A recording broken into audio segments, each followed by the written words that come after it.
Welcome to this week's edition of Black Authors Matter TV, where we interview the latest movers and shakers in the African American literary community. You'll meet some old friends, discover new ones, and stay abreast of the latest book developments around the country and even the world. So sit back and relax for the next 2 hours with Black Authors Matter TV co-hosts Gwen Richardson and Dr. Rhonda Lawson.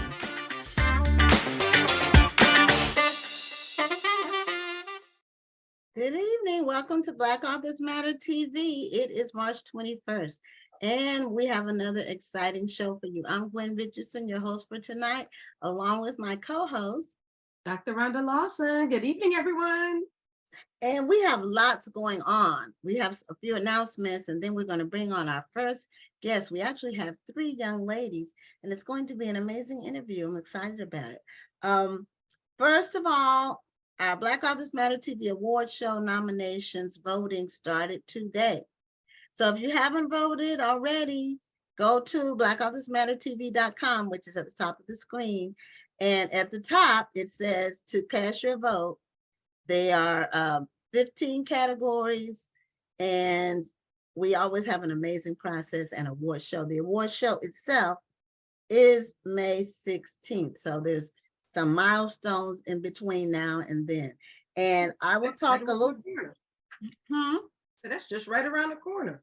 Yeah, it is. So I'll talk more about the process after this first interview. We have 1 book to give away tonight, which we'll do later in the show. And then we have some other announcements. So our first guests are part of an organization called the Child to Child Book Foundation. And it's an organization of young ladies who are in high school. They are of Nigerian or Ghanaian descent, and their mission is to donate books to countries in Africa. And they promote literacy on the continent. So tonight we have 3 of the young ladies that are part of the Child to Child Book Foundation, and I don't want to butcher their names, so I'm going to let them tell us their names. And welcome to Black Authors Matter TV. So you all can, let me have you all unmute your mics, and then you all can just say your names one at a time. I think I can do Olivia. Olivia Matthews. Yes. But the other 2 young ladies, can you give us your names? Yeah, I'm Sedi. My name is Sedi. Okay. And my name is Azzarree, but I go by Azza. Okay, you go by Azza. Okay. And Sedi, your last name, is it Asase? Is that how it's pronounced? Yes, Asase. Okay, well, I did pretty good on that one. Well, I know Azza, is that how you pronounce it? You are the founder of the Child to Child Book Foundation. Along with Sedi, my sister, and Sedi's sister. Oh, okay. All right. So just tell us how you came up with the concept and how old the organization is, and what made you do all this organizing to get books to African countries. Okay. So Sedi and I and our 2 sisters, we all grew up in Africa, right? I grew up in Nigeria until the age of 11. And I remember when I was a child, whenever I wanted to read, my grandmother would go abroad. Well, yeah, my grandmother would go abroad and she would bring back books. And so that's how I had all the books I had to read when I lived there. And my parents would do the same thing. But the point was that I didn't really have like a local bookstore that I could go to where I could just go and get a book that I wanted to read at my young age. And so when I moved to the United States in 2016, it was the biggest culture shock for me because I realized that I could buy books by myself at Barnes & Noble down the street. And that realization was such a shocking moment to me because I was like, wow, the accessibility to books for someone who had the privilege of having a family member to go abroad and come back with the books was so limited for myself that it's going to be near impossible for people who do not have those privileges like me. And so we decided that we wanted to help people back home, and we decided that the best way to do this was to donate books. And the original idea was to send a suitcase of books back home. And we were going to have a family member who was like traveling back home to bring them to them. So exactly how they got to us. And we were going to donate them to schools or orphanages. But then we were like, you know what if we think bigger? And that's when we found out about this organization called Books for Africa. And now Books for Africa ships containers to specific countries of your choice if you donate enough money. And so we started raising money in, I think, 2019 to send our first container. Oh, well, we started raising money, but it didn't really take off until 2020 during the pandemic. Okay. Wow, you had a huge vision and Yeah. you saw it through. I mean, there are teenagers who have a vision to do something small, like right in their local neighborhoods, and they don't see it through. What was it that inspired you to see this through? I think it was mostly our love of reading, how much we loved reading, and we've always been kids who have been inspired to help other people, and we've always like looked for ways to help other people in school and personally, and I think that was the main driving force for us. And our mothers have been huge supporters of us as well, and kind of our momagers, so it's been super easy with their help to want to continue to do Child to Child. Because although we didn't grow up in these circumstances where you really couldn't get a book, our parents did. My mom did grow up in one of those, like, and went to one of those schools where the entire classroom of kids would share one book. And so therefore she really knew the struggle that these kids were going through. And that's why when we first donated our container books, she was so adamant that we go and we visit the kids that we're donating the books to, and we see them, like, we hand it over to them personally, because it makes such a big difference. Oh, wow. So I'm really impressed by you all's efforts. So Olivia, chime in and let us know how you got involved with the Child to Child Book Foundation. I met one of the co-founders, Amira, which is Azza's younger sister. I met her at school, and I go to Woodward Academy. And I found out that she is a co-founder of Child to Child Book Foundation, and she told me what their mission was and what they were doing. And I thought it was a super cool project, and I wanted to get involved. And that's when I became an ambassador. So this is coming up on my second year, part of the foundation, and hopefully I'll be able to travel to Ghana and Togo this year in June with them. So now, what exactly does an ambassador do? What are the responsibilities of an ambassador? So this past year, I wasn't able to travel to Ghana, so I really just managed the social media aspect of the nonprofit and really getting our message out on social media platforms. I also help with the newsletters that we send to our donors, and this year, hopefully distribute the books along with the rest of the team.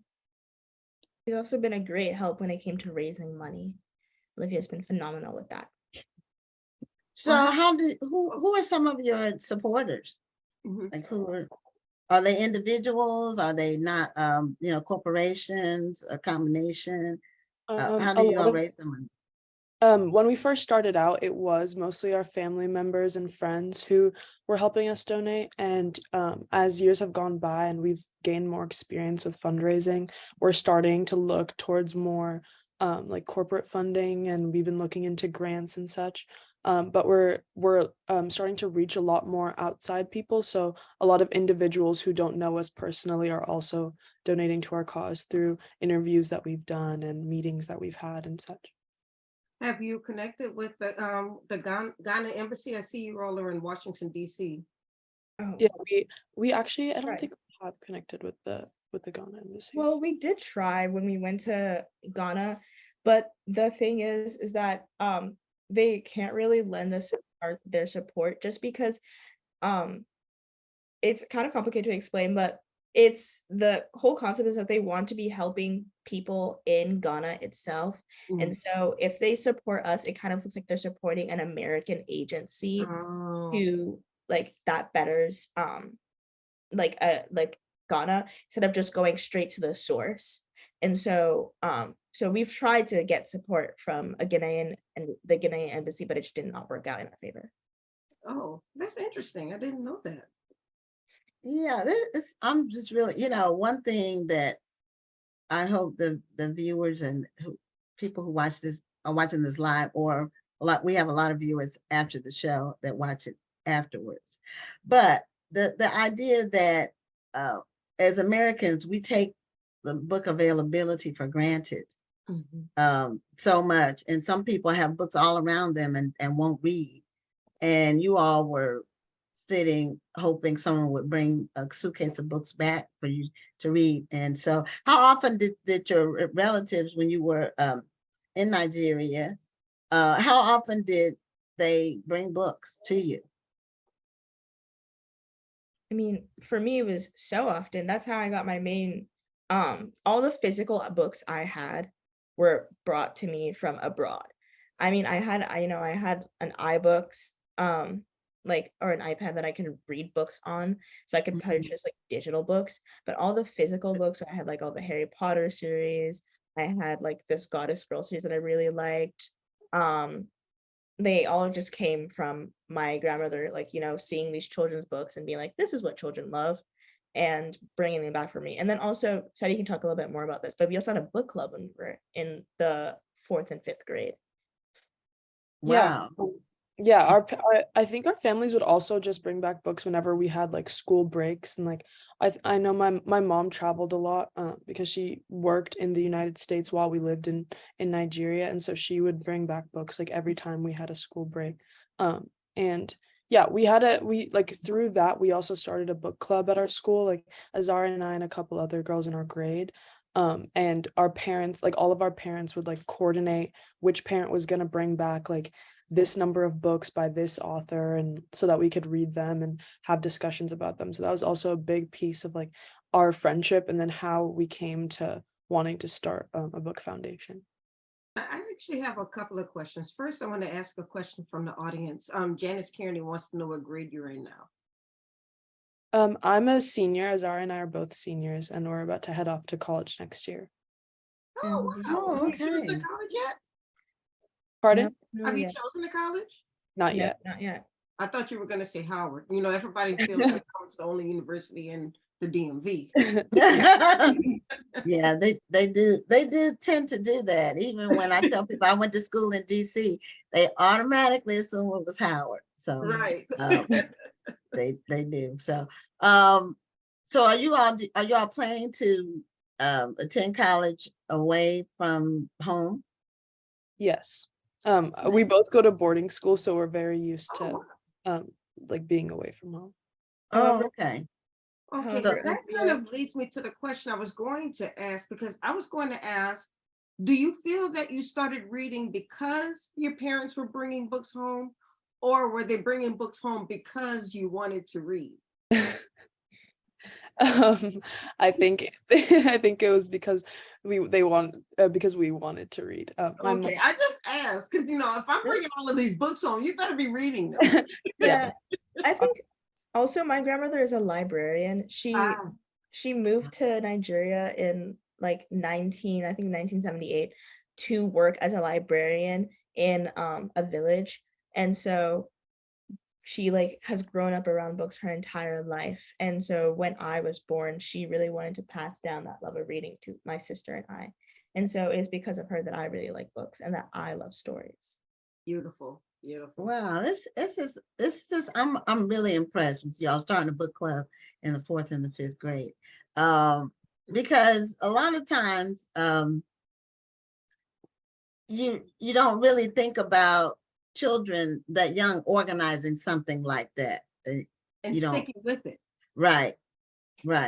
So the boarding school you all go to is called is that the Phillips Exeter Academy? That's me. Oh, that's you. Okay. So where else where do the other two of you attend school? I go to school in Woodward Academy in Atlanta, Georgia. It's a day school, so. Oh, okay. So you're in Atlanta. Oh, Yes. so you're not even all in the same area. No. Oh, okay. I thought you all were in the same city or the same school. no. So, but that's the beauty and the power of social media, that you can, or people can organize around a similar interest, and they don't have to be physically in the same place. Yeah. So what are your goals for 2023 in terms of your book donations and just how you're going to go about achieving your goals? And okay, this was part 2. Once you go to college, do you plan to continue your mission? Yeah. Sorry, You good. Jenny. Okay, I'll take it. So, well, so for this summer, we really want to go to Ghana and Togo, and we have our container like basically packed and ready, but we still do need some money in order to finish our mission for this summer. We need about like $3,000 more. So if you would like to donate, please visit Child to Child at bookfoundation.org, sorry, and donate to us. And then additionally, when we go to college, I don't know about study, but something that's really important to me is like I really like English. I really love books. When I grow older, I want to be an editor. And the whole point is that I want to like increase diversity in books, but also accessibility to books. And so when I go to college, I'm trying to find like a balance between being an English major and also figuring out how I want to like continue my work with my foundation to increase accessibility books to kids, all around the world. Wow. So I hope everybody who's listening to this right now will donate, because this is an amazing cause, and it's being headed by young people. I mean, yes, we always look at the negative when it comes to our youth, and we think that there is no hope, and then we see 3 young ladies like this who are not just reading, but they're also making sure that other kids their age can read. So my question is, what types of books do you take the books, or is it just about the money, or just the monetary donations that you need, or can you take books and monetary donations? And then what type of books are you sending over? So we get our Go ahead, Olivia. oh, sorry. So we get our books through Books for Africa. So they really already have like the books And you available. don't even have to worry about buying the books. All you have to do Right. is just make the donation to Books for Africa. Yes, and then they'll send the package of books to our country of choice. And so that's mainly where our donations are going towards, is paying for that container to get it there to Ghana. And then we distribute the books there. Oh, okay. Wow, this is really interesting. So you all, the 3 of you all, clearly you all like to read. So who are some of your favorite authors or types of books that you like to read? I know Zara likes a lot of classics, but I prefer a lot of fantasy and fiction books. I've been into a lot of like mystery and Greek mythology, and I'm reading The Song of Achilles, which is a really good book, and I recommend everyone who's watching to read it. It's really, really great. Okay, what about you, Olivia? My favorite kind of books are science fiction books, and also fantasy, but more so science fiction. Okay, now that's a genre that has really grown in recent years, especially with African American authors. There were only a couple of years ago. There were only a couple, and I don't mean like 50 years ago. I mean, 20. I know 20 years ago for you all would be a long time, but it really goes by quickly.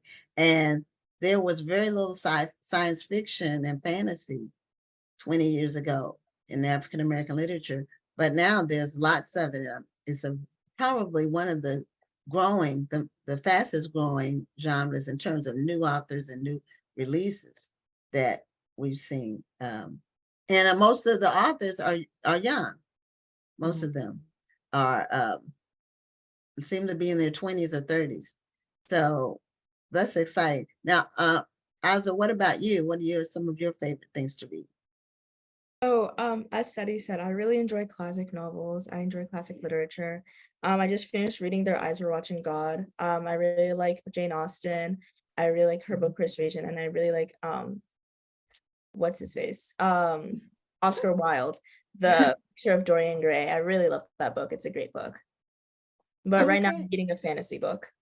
You guys have some very mature taste when it comes to reading. They do. They do. Now, so are these books that you all are assigned in school to read, or did you decide to read them on your own and like them? Or I mean, it doesn't matter, because lots of times those assigned books can really expose you to authors you didn't know, and then you can start reading other things that they wrote. Mhm. But are you all English majors? Let me ask that too. Just me. Just you. Just Okay. So, well, I guess in high school you don't really major, but your You plan main on being field of English interest, majors. Yeah. you know. What are your favorite subject? Hmm. Do you have a favorite, Seti? I think my favorite subject would have to be a language. Like right now I'm taking Spanish. I spent the year abroad last year in Spain, so I'm really enjoying learning new languages.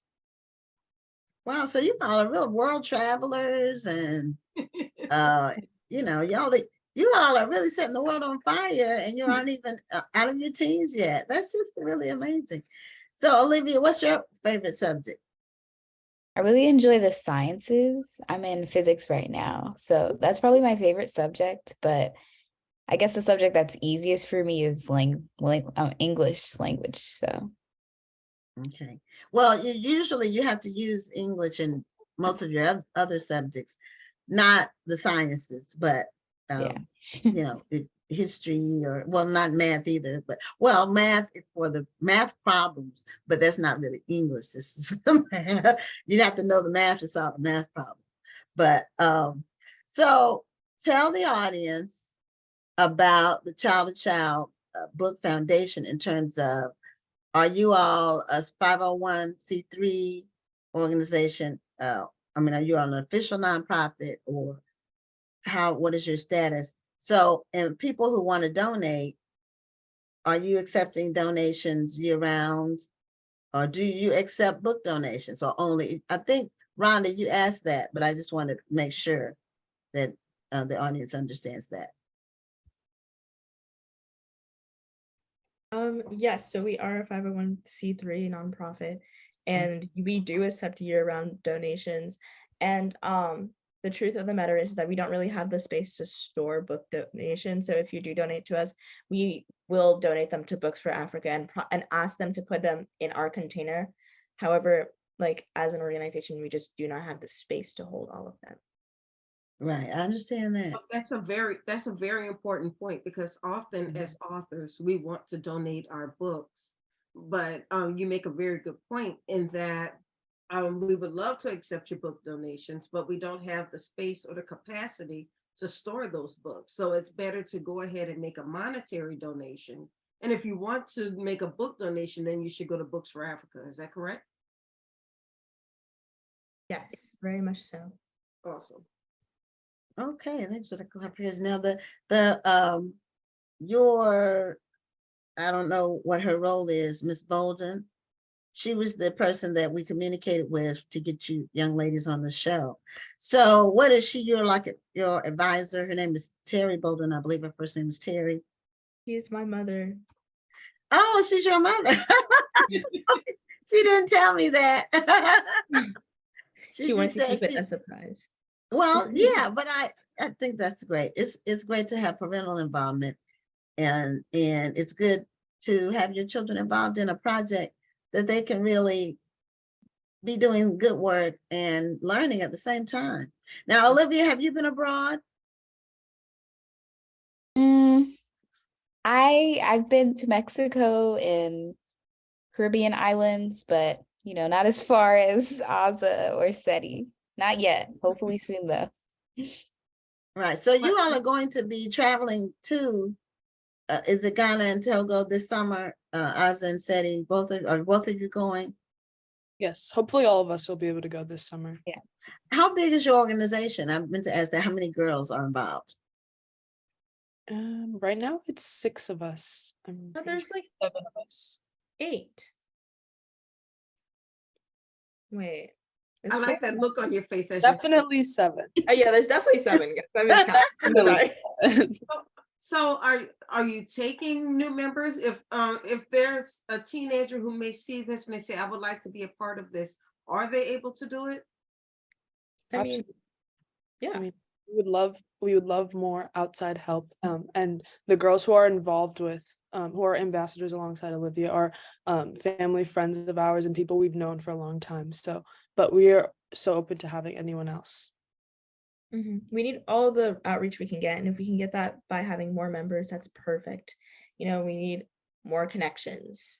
Networking is such a beautiful thing, and we need to be able to do that. Okay. Hey, So are what time is are the- any, what were you reading a question? Yeah, I'm reading a question. Okay. And I'm gonna say this totally wrong, so I apologize in advance. But Nana Apia Korang, Yeah, that's my mom. yes, she said, Oh, okay. proud mama having a moment here. Oh, you should be proud. This is Yes. amazing. So, are there any boys involved in the organization yet? So hashtag all women. It's all Um, women. Okay, this sounds like you want to keep it that way. No, it's not that. It's just that we truly it just is like no men have come up to us and be like, do you want to be can we be a part of it? And it's kind of a beautiful thing to have only women on it, but we're never opposed to it.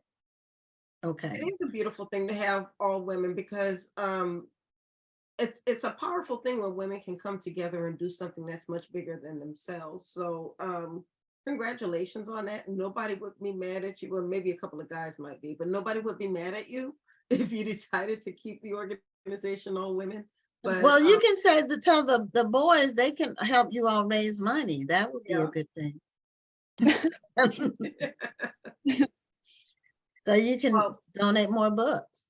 well, you are right down the street from me because I live in Silver Spring, Maryland. So if there's any way that I can support, I would love to do so. So let's stay connected.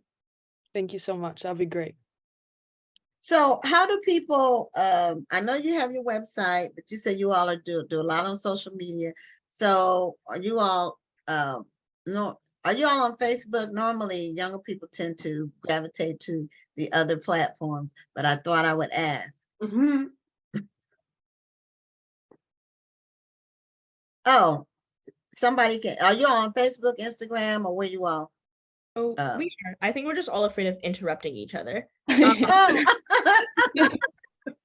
I didn't know who was gonna say something. Yeah, we're on Facebook, we're also on Instagram.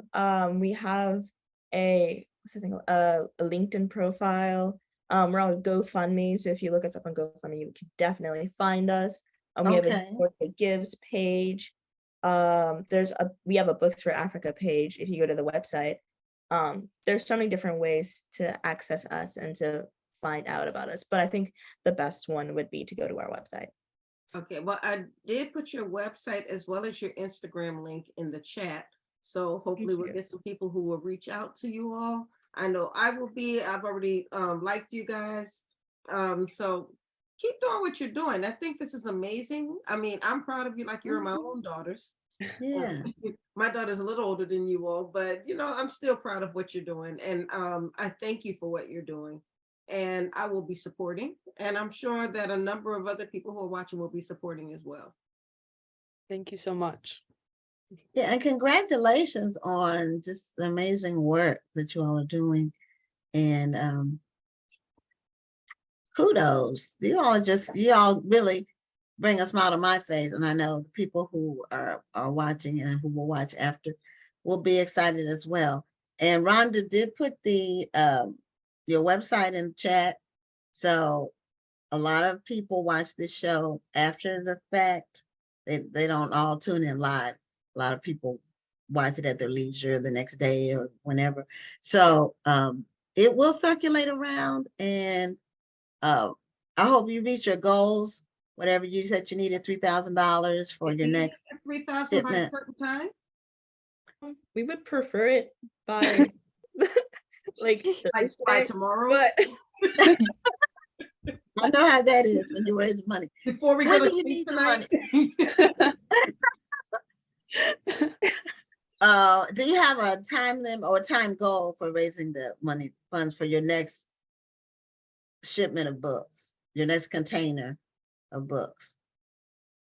I think yeah, there is a date where we're supposed to ship our container out by, and we do need that money by then. I do not have the date on the top of my head, but It is March 24th.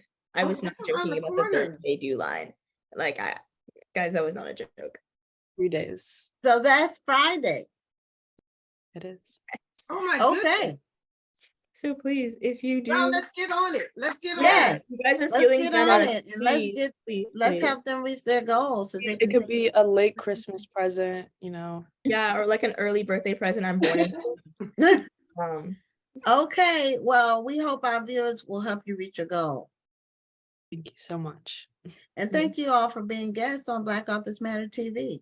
Thank you for inviting us. You. Thank you. You have a Yeah. great night. Best wishes on all you do, and in all your endeavors.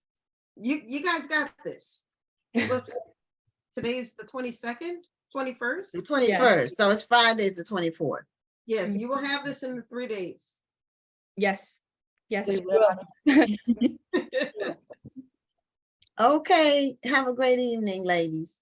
Thank you so much. Thank you. Have a great You too. evening. Bye. Bye. Bye. Bye-bye.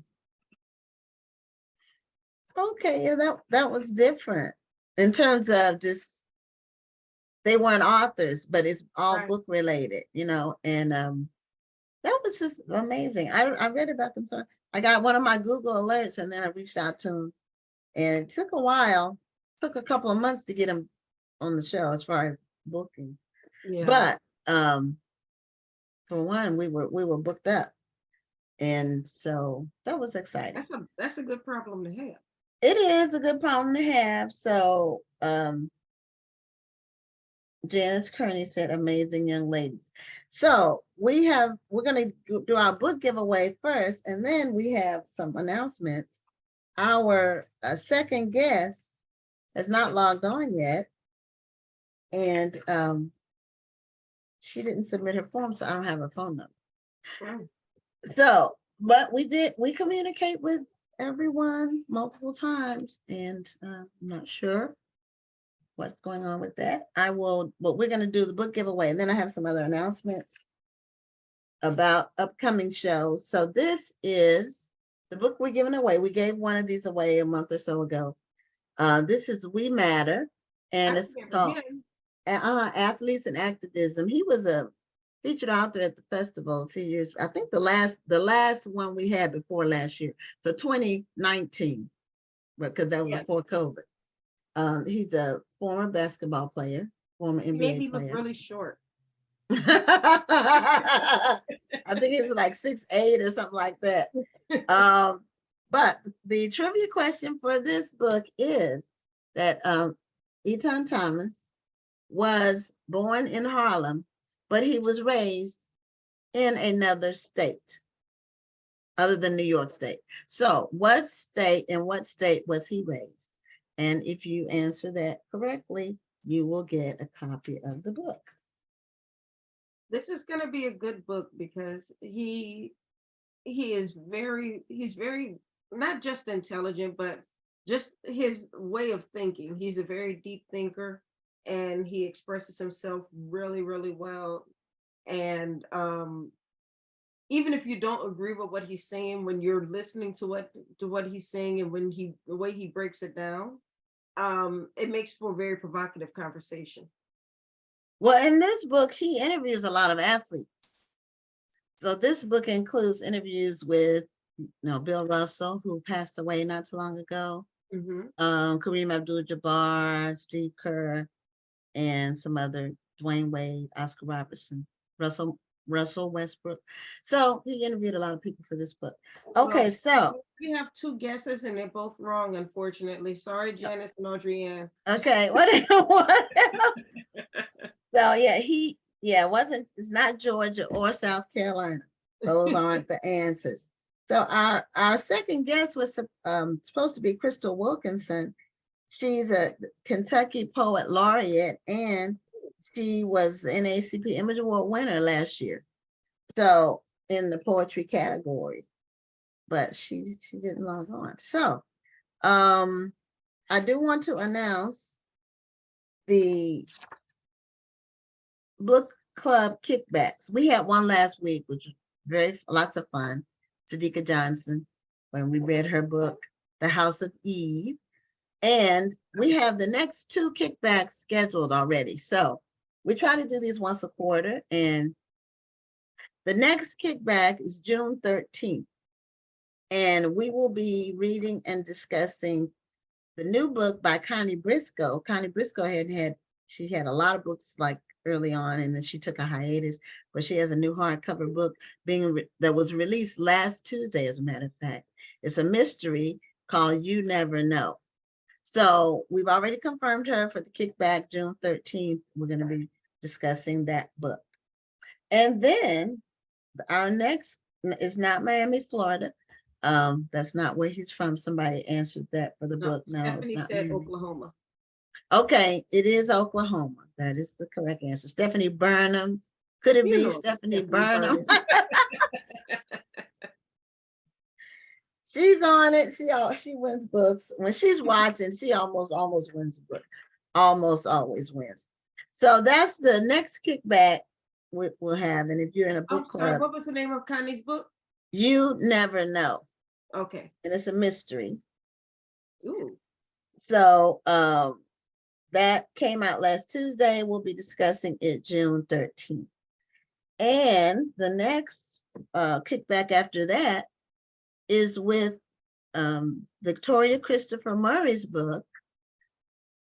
It'll be released June 27th, but we'll be discussing it September 5th. And it's called The First Ladies. Yes. I think Sadika had an advanced reading copy of it last week that she showed on the show.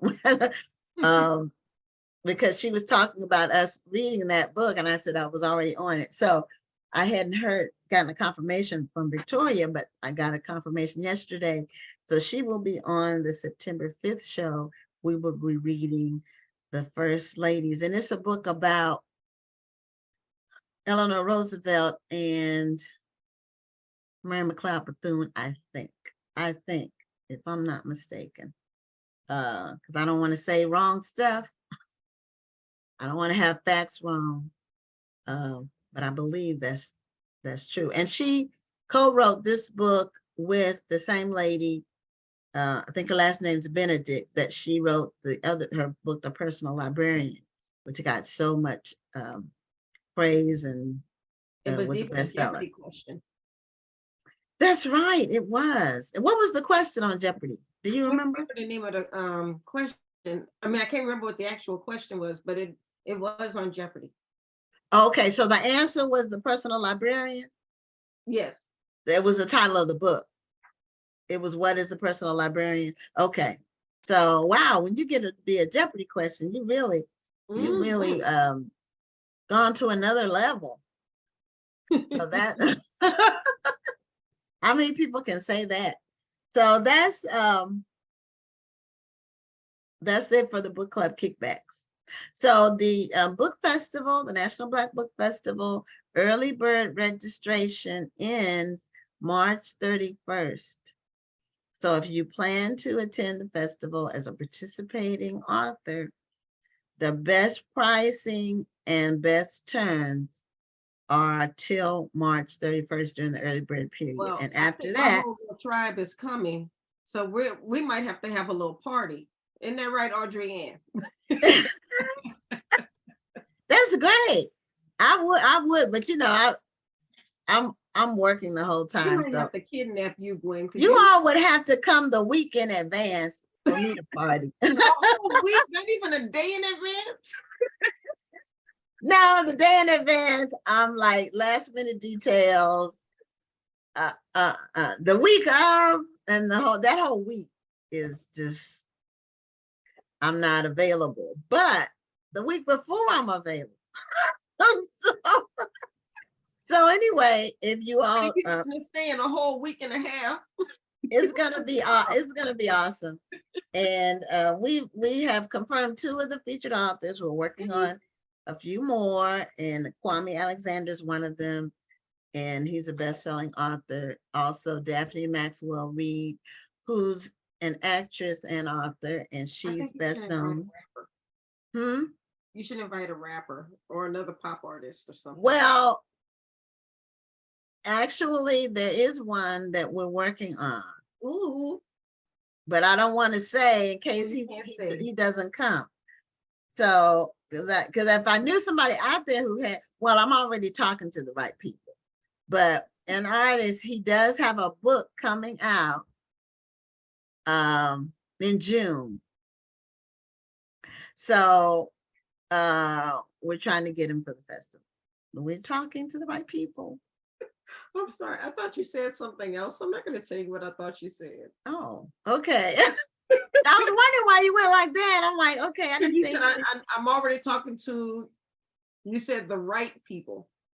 And I thought you said. Oh, you thought I said the white people? Girl, you know, I wouldn't say anything like that.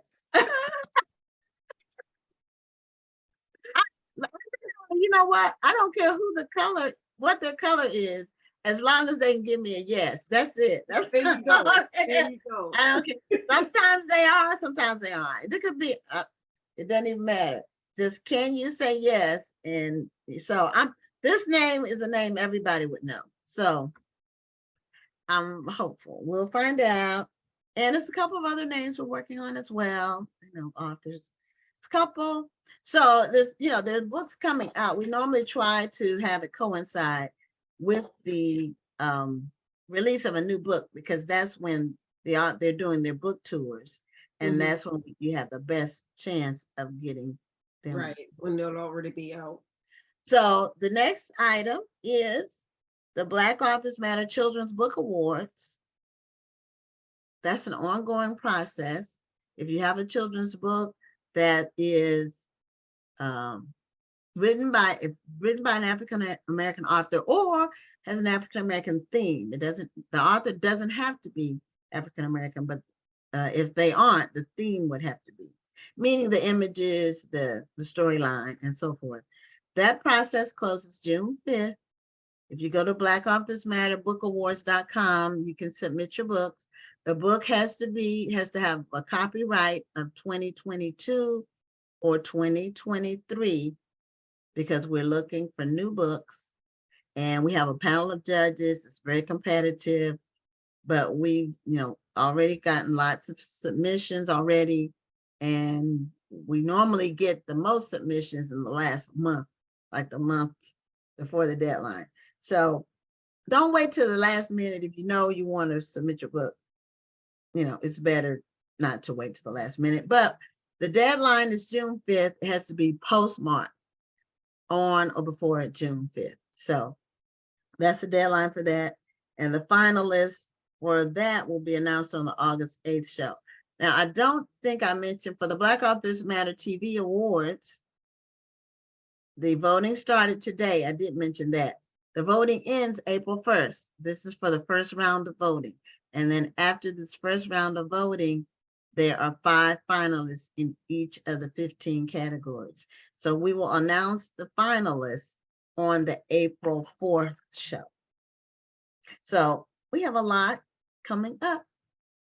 On the show, we have some amazing bookings coming up with some authors.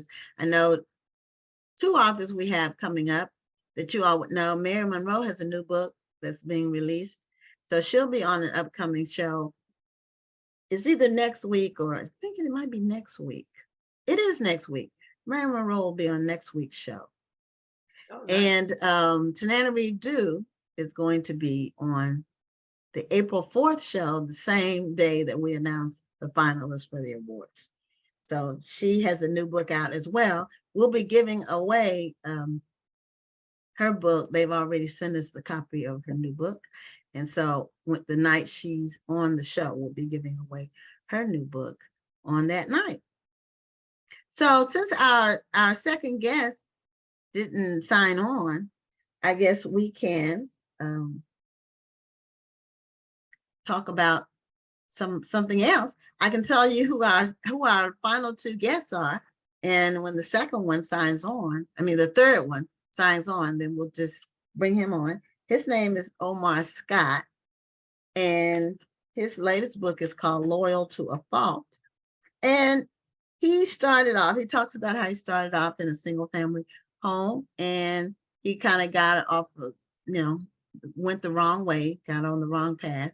But writing kind of got him straightened out, and he's written several books. He does crime stories. So he's going to talk about that. And then our final guest that we have is John Oshodi, and he's Nigerian, I believe, but he's a clinical forensic psychologist. So I want to know about him in the criminal justice. He's a licensed criminal forensic psychologist. So he was born in Nigeria, but he's in the United States now, but he's utilizing the psychology here and in Nigeria. So he's going to talk about his experience with that. So Rhonda, do you have anything to add while we're waiting on our next guest to sign on? Well. Uh-oh. Is your mic off? Oh, I can't hear you. Can you hear me now? Can you hear me now? That's weird. Something happened. I don't know. Wait. Your mic doesn't say it's off, but Yeah. Come on.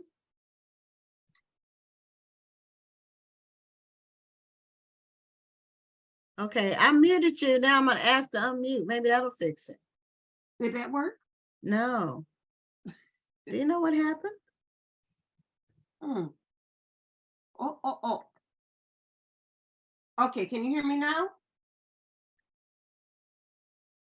No, can you hear me? Can you hear me? Okay, something's going on. If you can hear me, go like this. Okay, you can hear me. Okay. All right, I was just making sure. All right. So do you want to log off and log back on, or no? No. Can you hear me now? You can't hear me? Not a sound. Okay, I'm gonna log off and come back on. But it says I should be able to hear. Okay, so Rhonda logged off and she's gonna log back on. So because her sound wasn't working. And thank you all for your patience. Oh, Gwen Hayes said she could hear both of us. I couldn't hear her. So I'm wondering, maybe it was on my end, but I didn't do anything. Wait a minute, there's a button. Okay, that might have been me. That might have just been on my end. That might have been my fault. So sometimes things happen when it's live, anything can happen. And I just noticed I had some papers and I put them on top of my laptop, and there was a light on that has like a mute thing through it. And now I hit it, the light's not on now.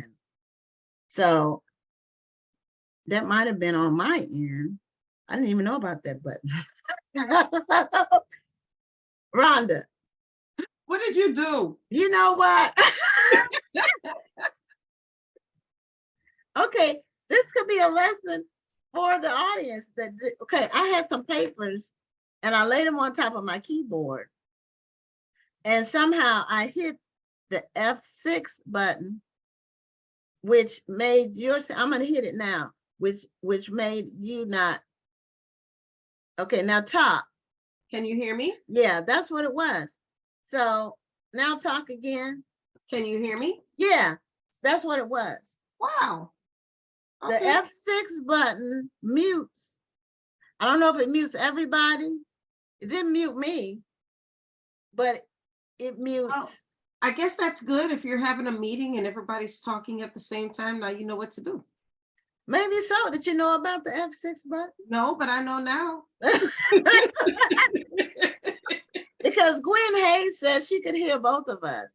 Oh, Gwen Hayes, while I'm thinking about it, change your password on Facebook. I think I got another friend request from you today. Oh yeah, that stuff is running rampant. Mm-hmm. Yeah, Stephanie said you were loud and clear. I couldn't hear her because I hit that F6 button. So now those of you in the audience, F6 mutes the other person because I wasn't muted, but you were muted. So I don't know if that would mute everybody else. Like if it was 5 people on, would it mute Right. everybody else? But it didn't mute them for the live. It just muted them for me. Yeah, that's strange. That Yeah, is because I strange. saw everybody's comments saying that they can hear both of us. So you never know. F6 mutes. Interesting. Yeah, see, Mary Evans, you didn't even know that. And I thought Mary knew everything, Ted. Oh, Mary. She's normally the person I had. So, and I only found it out by total accident. So anyway, I'm hoping our guest for the 8 o'clock slot, 8 o'clock Central, will log on at the normal time, which is 7:55. So we can pick back up where we should be. Yeah. Well, I was just going to say that next year marks 20 years that I published my first book, Cheating in the Next Room. So I'm working on 2024 being my anniversary year, my 20th anniversary year of being in the literary industry. Well, congratulations on that. And something that you said last week about that, or it might have been the week before, because I'm working on my sequel to the Genesis Files. And I want to ask you, and this could be something for people who are writing and out there and may be wondering this. I'm just wondering, you said you were going to do some kind of update on Cheating in the Next Room. You're going to do an updated I'm edition. going through it and just kind of updating it because when I first wrote the book, you know, cell phones were just coming on the scene and they weren't as big. We still had house phones, you know. So I'm just going to go through and just kind of update the story. And then I also looked at some of the feedback that I received from it, which mostly was positive. But, you know, questions that people asked, what happened, what about this, what happened to that, or I would have liked to have seen this. So I'm taking all of that and considering it. I'm not saying that everything is going to go in the book, but I do want to update the story. So I'm going to look at some of the feedback that I received and see where the story can be a little juicier without being too juicy, because I don't want to, I'm not an erotica writer. But I do want to update the story a little bit. And then also I think that's good for people who have read the book before. They may want to read it again because they're going to see what changes have been made. Well, are you going to change like the substance of the story? No, not at all. Okay. The substance of the story is going to stay. It's going to mostly be small changes, and maybe a few minor scenes might be changed, but the substance of the story is going to stay the same. Okay. I don't want to take away from the magic of the story. Right. Okay. Now here's something that I'm thinking about, but I don't know if I'm going to do it. My sequel to the Genesis Files, it'll be by the time this second book comes out, the title is Exodus from Treachery, because I'm keeping the Bible. I'm keeping the order of the books of the Bible. And I already have a title for a third book, but I don't know if I'm going to ever write it, but we'll find out. But I'm going to re-release the Genesis Files, but I was planning to only redo the cover because I want the covers to kind of complement each other since it's a sequel. Yeah. And kind of update my cover. But I don't know if I'm going to do anything to the story. The technology in the story is pretty basic. It's text messaging in that book. So, I mean, it was right at the point of where everything was new. And so I don't think I need to do anything with that. I definitely don't want to make any changes with the storyline itself. But I'm just listening to you about upgrading. I am gonna go through it just to make sure I don't have anything that's super dated from a text standpoint. Right. And then I also know. want to make sure, I mean, the book was pretty well written for it to be my first book, and I'm not just bragging on myself. But No, if I you do can want write, you can write, right. but And we I can do want to always go do for better, areas. we can always improve. So, Right. And but I got great reviews on the Genesis File. I have 170 reviews on oh, that's Amazon, awesome. and that's a lot for a self-published book, It really is. Well, you know, Um, I remember talking with Eric Jerome Dickey a long time ago, of course. And I take that back. This wasn't actually a conversation that we had. This was something that I read that he said. But okay. um he, as many books as he had written, he was always looking for ways to improve. He was always reading, writing books. He was reading fiction books, not so much a fiction book, but a fiction writing book, because he was Oh, okay. he was always looking for ways to improve. Improve. Okay. And as many books as he's written, if he's looking for ways to improve, then we could be looking for ways to improve as well. And I see so many people out there with like maybe one book, and all of a sudden they feel like they don't have anything else to learn. And there's always something new to learn about writing. There's always a better way to approach a story. There is. So this is some of the things that I tell my book coaching clients and my editing clients. There's always a better way to approach how you write something or how you describe something. So there's nothing wrong with taking a class here or there or reading a book about the art of writing. It just helps make you a better writer in the long run. It does. And I read a lot of books, and I admire a lot of people's writing, their ability to keep the story going, and still, like, especially when it's historical, the ability to tap into the time, the period that you're writing in, and still keep a story going, but still make it applicable, because it has to be right when you go back in time. Yes. Because it can be wrong. Please do not try to write a historical fiction story and then get the history wrong. Right. Or even the technology is where the history can be wrong, because I recently read a book, and I may have said it on the show. I recently read a book where it was in the 60s, and they referred to listening to music on the cassette, and the cassette was not out in the 60s. In the 60s, people had, I don't even know if the 8-track was out in the 70s. That was before the cassette. Right. So people were doing some reel-to-reel stuff. They were listening to stuff on vinyl in the 60s, either a 45 or an album. Right. They were not listening to cassette. The cassette was in the 80s, wasn't it? It might have been the late 70s. But it wasn't in the 60s for sure. It definitely wasn't. And some people think that people won't notice those things, but they do notice them. Yeah, I read. Yes, and I read another book. What was the name of that show? Treme.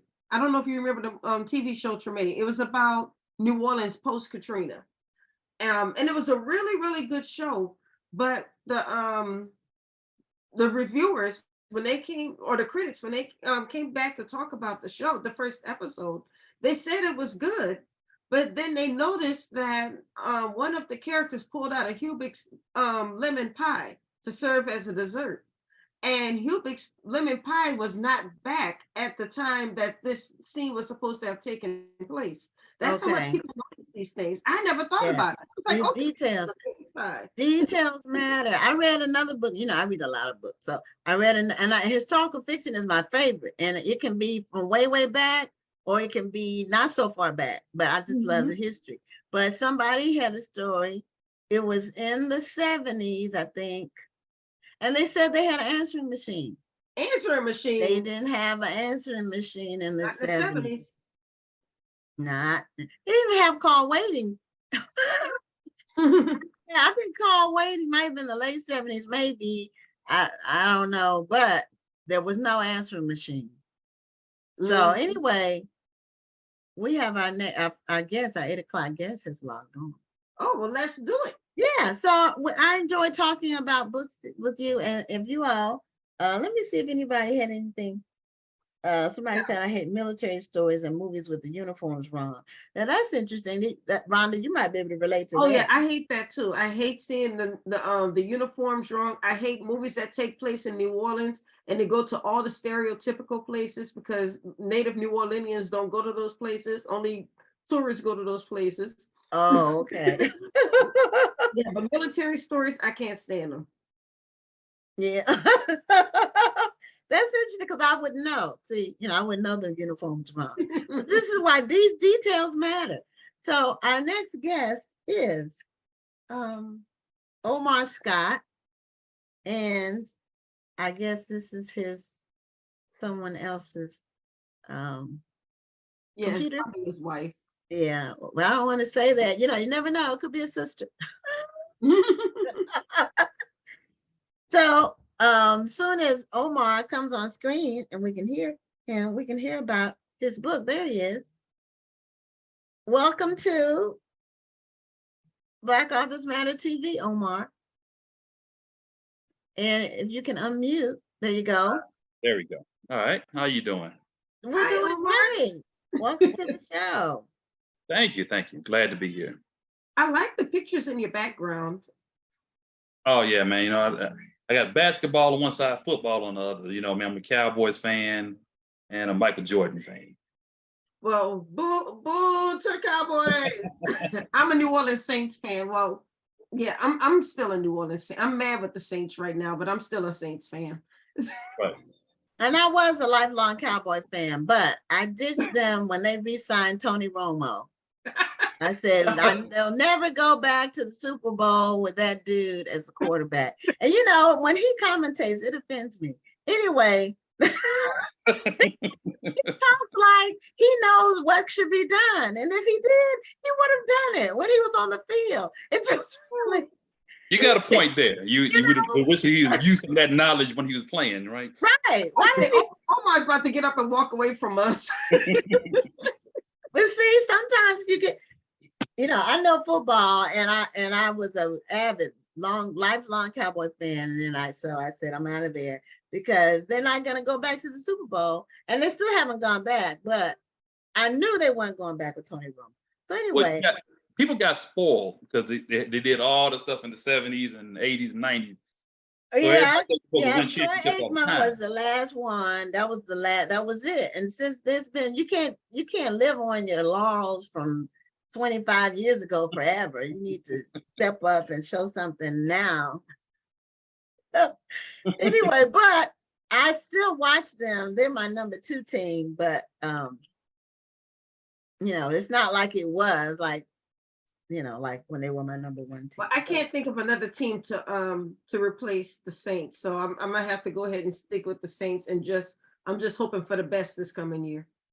Hey, Drew Brees retired, so y'all in for some tough times. No, we're in for some tough times because we have a coach that should have been fired last year, but we're gonna leave that alone. So I won't open any more cans of worms on football. So because we want to talk about Omar's book. Right. And his writing career and how he got started. I thought that your personal story is very interesting. And so you submitted it to us, but why don't you tell your audience a little bit about your personal story and how you got into writing? Yeah, well, my personal story, it's a long one, so I ain't got enough time to give you all of it. I'll give you little tidbits. Give us the highlights. I'll give you the highlights, right? So so my mother's from New York City. My father's from Alexandria, Louisiana. Yeah. In your neck of the woods. Yeah, and so I'm from Los Angeles, so that already makes just one hell of a combination right there, right? You got all 3 parts of the country right there, Right. Mm-hmm. And so my folks moved to Dallas, back in the 80s, whatever, and they had a business and things like that. We was doing good, and then they divorced. Things didn't work out between them, and I was raised in that single parent house. And part of being raised like that was, the streets kind of raised me too, Mm. and I seen a lot of, just a lot of crazy things out there on those streets. And one of the things that uh, when I was in school trying to write and stuff like this right here, and I always had an affinity, for reading and writing, but it just wasn't really cultivated in schools like that back then. You just kind of read the normal Moby Dick, or, those kind of books, the Scarlet Letter, and you sit down, you break it down, you read it, and then you tell them, but not really a lot of creative, and I didn't really see our stories in print, growing up. I didn't really see those kind of books until, I read like Donald Gowan's Black Man's Justice, White Man's Grief, and I'm like, man, I didn't even know these kind of stories existed in book form like that, and so that kind of opened the door for me, and just some of the characters that I saw when I did start reading, Black books, and I started reading from the male perspective, and I was like, the guys are bad or they're no good, but you never kind of see how they came to this point,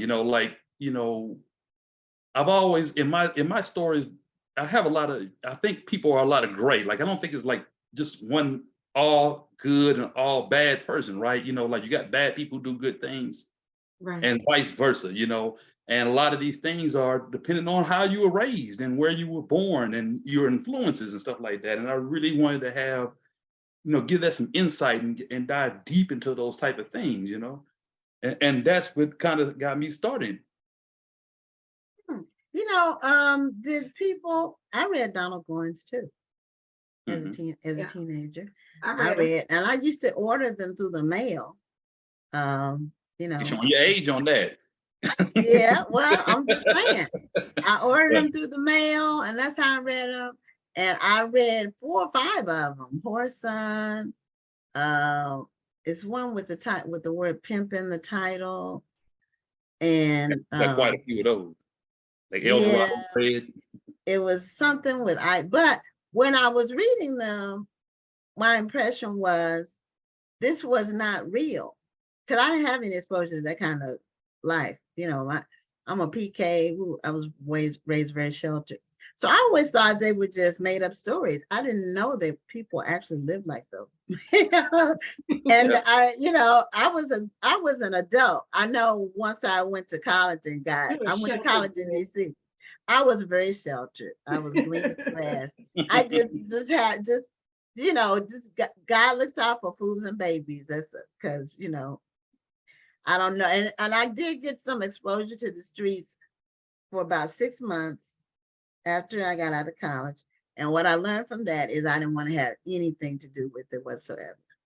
It was bad. I totally understand. Just bad. It's just bad news, bad luck, bad outcomes, just bad. So, but I did get a little bit exposure. But when I was reading those books, I didn't know they were real people. I didn't know people were doing drugs, and I didn't know about prostitutes. I just thought it was like a fantasy.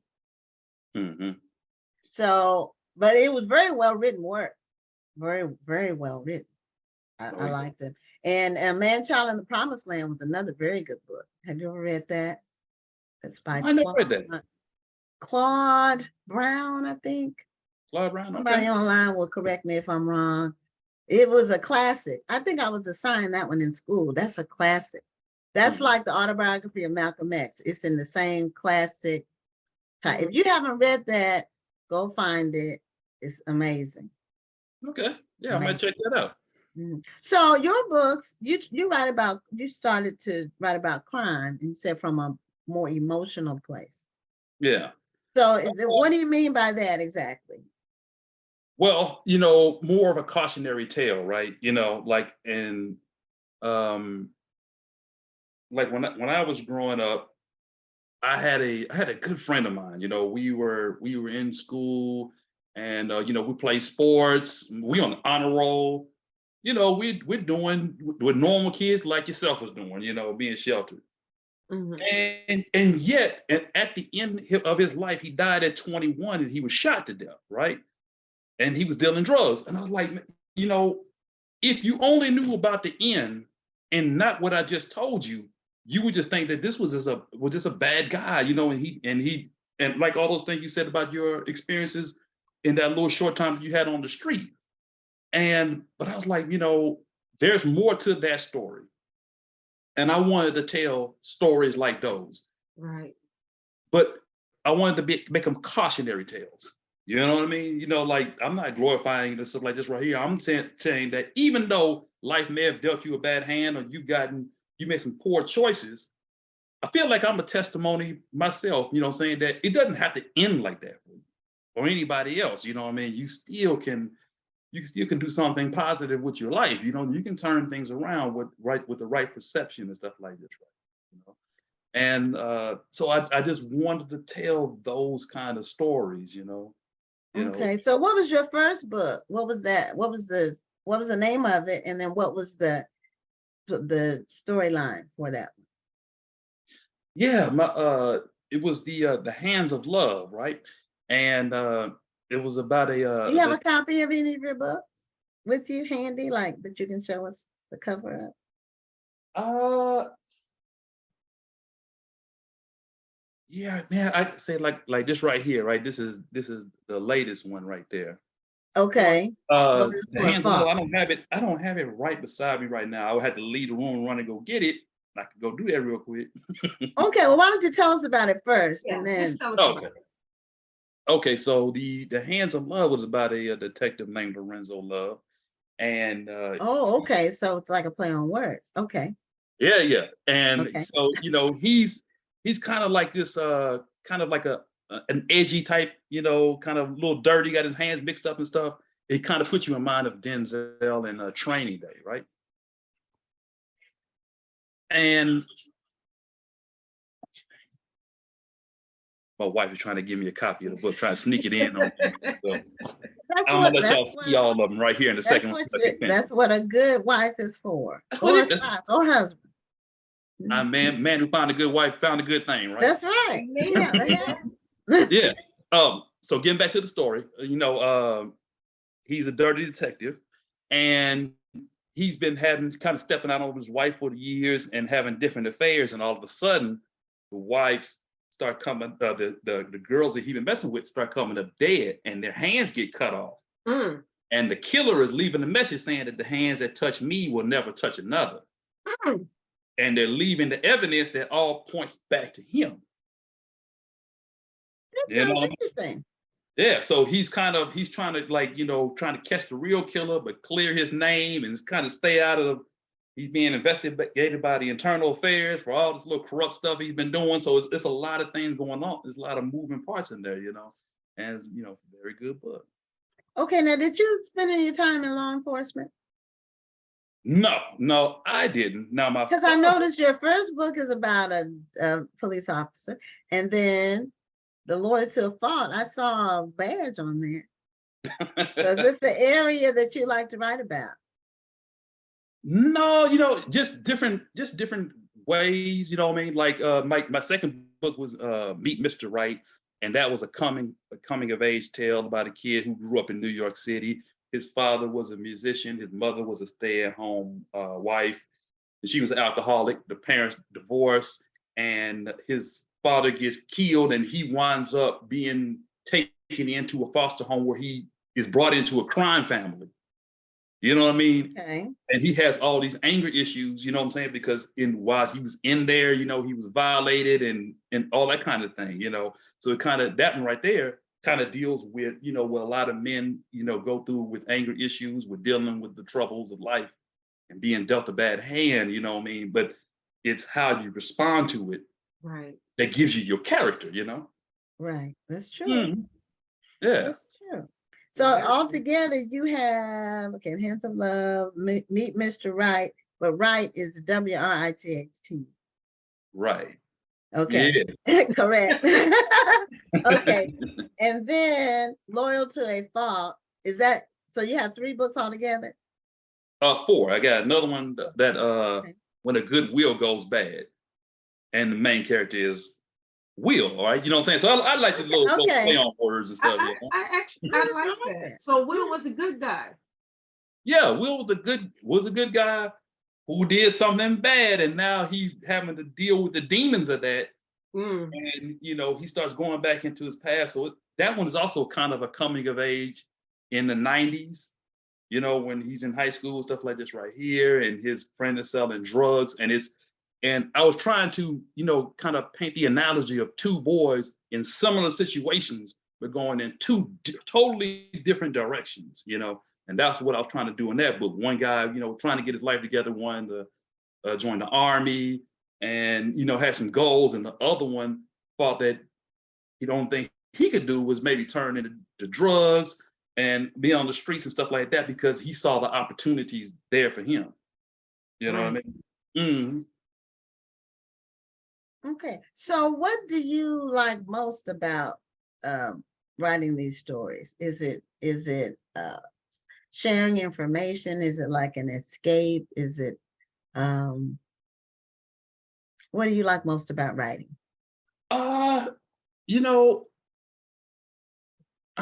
Do you ever see this? It used to be a show that come on HBO called The Blacklist. Yeah. And you know what I'm talking about?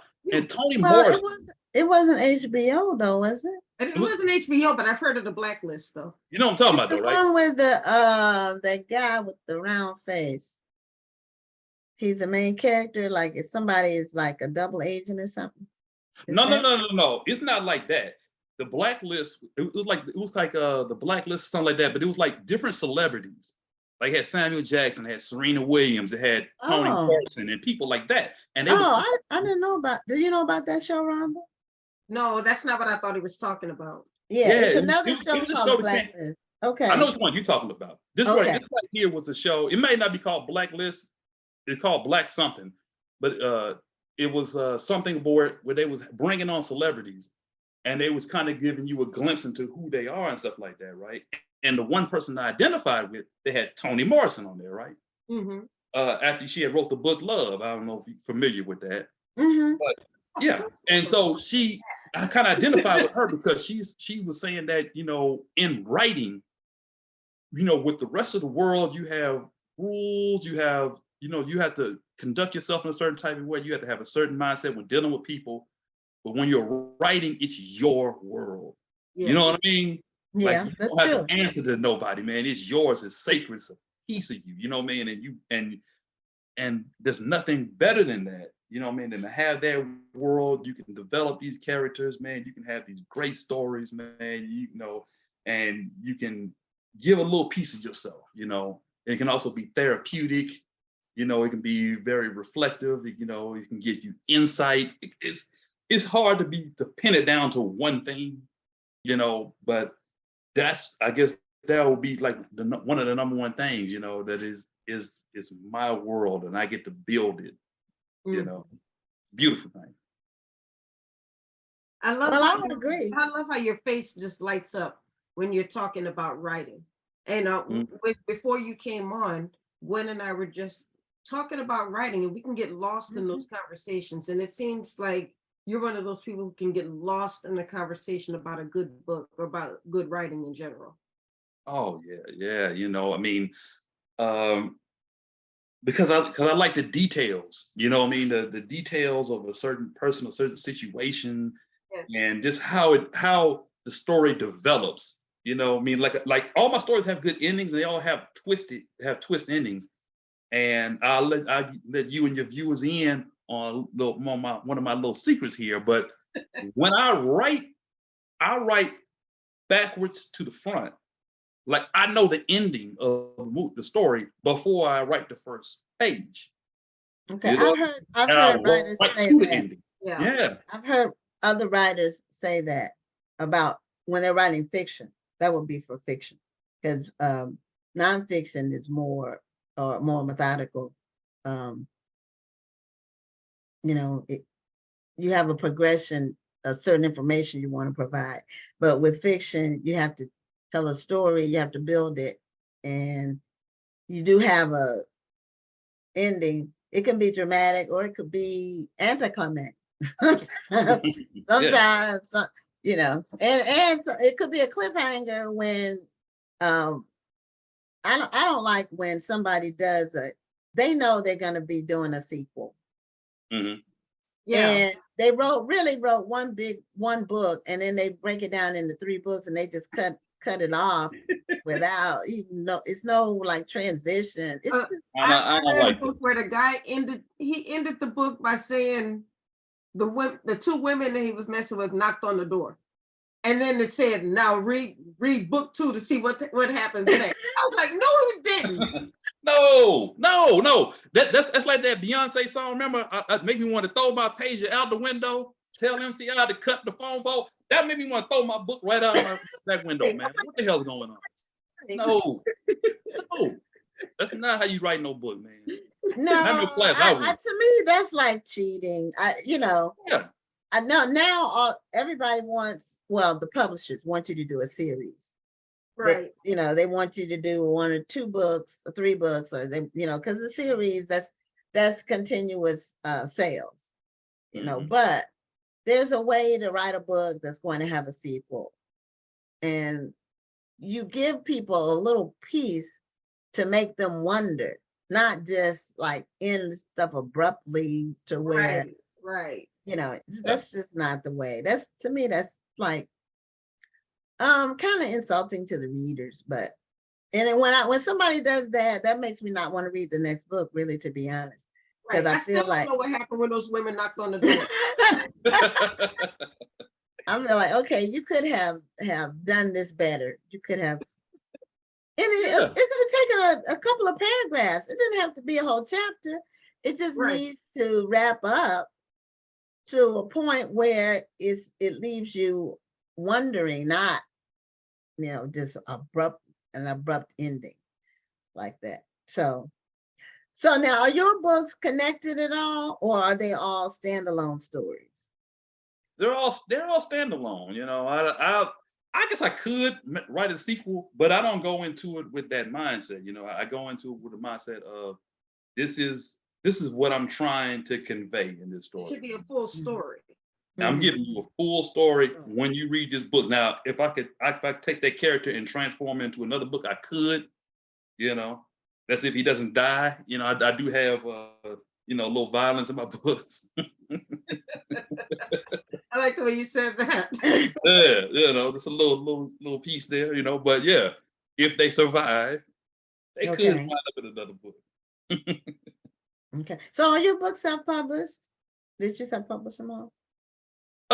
Yes. Yeah. You did.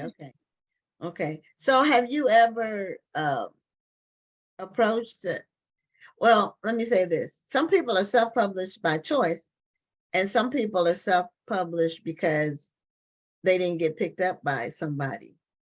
But they want to, but it didn't work out, so they decide to self-publish. Okay, so let me tell you this. With the first one I wrote, right? So I got my start writing a short story for a website called Tim Book 2. I'm not sure if you. Remember. Are they still around? They're still around. I just looked them up. They're still there. They still have books on there. I'm like, I didn't realize they were still around. Because that was when the internet, that was like in the early 2000s, wasn't it? Yeah. Okay. So that's where I wrote. So I wrote my first one. I wrote my first short story, submitted it to Tim Book 2, and they liked it. And they made it. They used to have a thing where they had the story of the month or whatever, and it wound up being the story of the month. Back in 2008, 2007, whatever it was. Okay. And so I'm like, all right, man. So I'm gonna write my first book. I wrote the manuscript. I submitted it. I was signed to an agency, and so no, I've been self-published because of by choice. So they shot the book. I got a deal. I sold the book. And a lot of people think, well, that's when you arrive. But if they don't put no money into the book, if they don't promote it, they don't do nothing, it's right here. But then what is it? It's just you just got a book and there's nothing else to it, And yeah, so but they own the rights. Did they buy the rights to the book? To that particular one?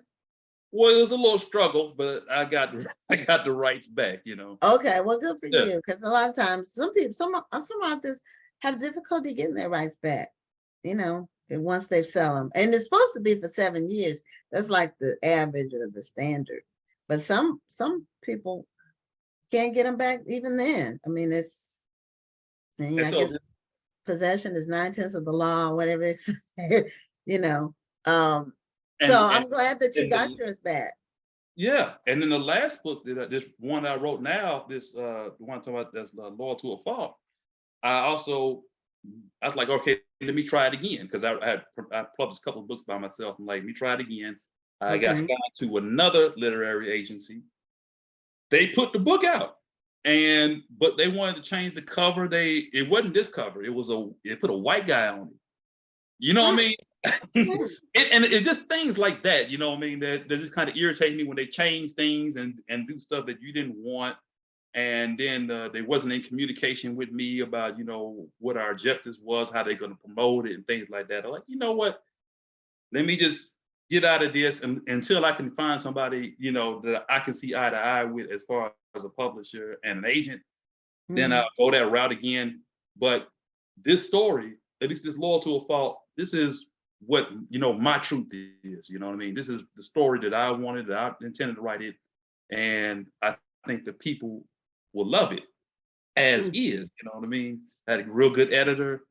And Okay. so, yes, it's very strong. I had a Black editor.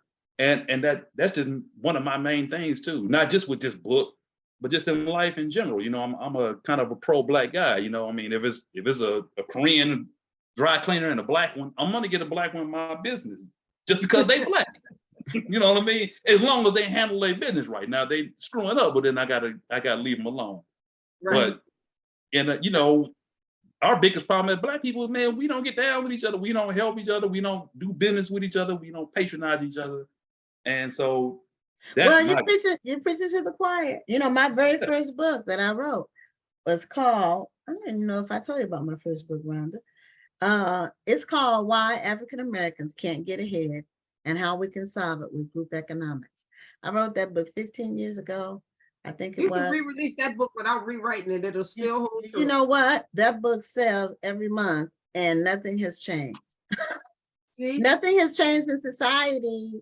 Is as relevant now as it was. It came out in January of 2008. That's a shame. And so but it was based on my, years of experience trying to make that happen, working on that really intentionally myself, trying to organize people to do it. And just, it's a challenge. It's a challenge for us. And it's based on just years of programming the opposite of what we should be doing. We've been programmed. Some of it's self-programming, some of it's societal programming, but it's programming. Now, tell people how they can get a copy of Omar Scott's books. And I want to make sure the audience knows that his name is not April. His name is Omar. A matter of fact, when you asked me to see that, my wife had got me. Oh, I love that. Oh, wonderful. Okay, raise it up a little bit. Raise it up a little bit. Okay, that's great. Okay, Are those the actual books or those pictures? No, those are the actual books. Those are actual. Oh, okay, you put them in one of those frames that is 3-dimensional frame. Yeah. See, it's pretty thick, so it's real books inside there. That's wonderful that you got that done. That's custom right there. Yeah. So yeah, that's great to show your work like that. So how can people order you? Do you have a website? Do you have your own website? I got a website through the publisher, so you can go through outskirtspress.com. Okay. /Omar Scott. And then when you do that, it's going to bring up Loyal to a Fault is what I'm seeing here. Yeah. I'm sorry. You're right. So each book has its own outskirtspress.com /Loyal to a Fault. Yeah, put each it in book. the chat so people can reach it. Okay. Yeah, you should there. Outskirts Press has been around for a while. And their books look like they have high quality. Now I will say, out of 500, almost 500, we're approaching 500 guests on the show in the almost 3 years we've had the show. You're the first person who's referred to Timbuktu. That's true. Am I? Nobody else has mentioned them. You know, sometimes we get, but we get like flashes from the past and all kinds of stuff, but nobody has mentioned Timbuktu. But I remember it because I used to go on there and look for stuff, but I didn't know that they accepted work and things like that. I didn't know how it worked. So check this out. Okay. My first story was called Troubled Waters, and I submitted to Timbuktu. Now, this was a story about a Black chef who was from France, very arrogant, very pompous, right? And he gets hired by this rich people to come and cook for them on their yacht that they take out once a year, right? Because they had an experience where they was climbing Mount Everest and they were stranded on the summit. And so, and half of them died. And so every year they celebrate by bringing a chef on, have him cook for them, right? Little did you know that the people that were stranded on Mount Everest had to resort to cannibalism to survive. And now once a year, they resort to cannibalism again. That's why they bring the chef on to cook. They eat him. Oh. Crazy story, right? But the people of Timbuktu liked it. They put it on there. It was, you know, I'm a Twilight Zone kind of guy too. You know, I watched all them kind of shows. So I would have to write with another name if I start writing stories like that. But they love it, right? It was, if you read it, you would think it was a great. If it's still on Timbuktu, and I don't know if it is, but if it is, you can find it. It'll be a good story. You would like it. And what's the name of it? Huh? What's the name of it? It was called Troubled Waters. Okay. Troubled Waters. Okay. Well, Omar, this has been a very, very enlightening interview and entertaining and fun. Yes, very entertaining. So we're at the end of our time, but we really appreciate you being a guest, and we'll be on the lookout for more books from Omar Scott, and as well as being on the lookout, we'll take a look at the ones you already have, and we'll I'll get to order at least one of them. There we go. That's love right there, man. That's my Black people. I like that. Oh, and so by the way, you can get it on Amazon too, amazon.com/author/Omar Scott. You go there, you'll see my lovely face, and you'll see my bio, and you'll see all the books listed there as well. And anybody who's on Facebook, as right now, you can catch me on Novels by Omar. That's my handle on Facebook. You come there. If you DM me, I'll send you a message back. I'll respond to anybody. You know what I mean? Give much love. Okay. Thanks so much, Omar, and continue success with your books. Thank you, ladies. I'm glad y'all had me on. Thank you. We really enjoyed the interview. You have a great night. All right. You too. Okay. So our final guest is on the show now.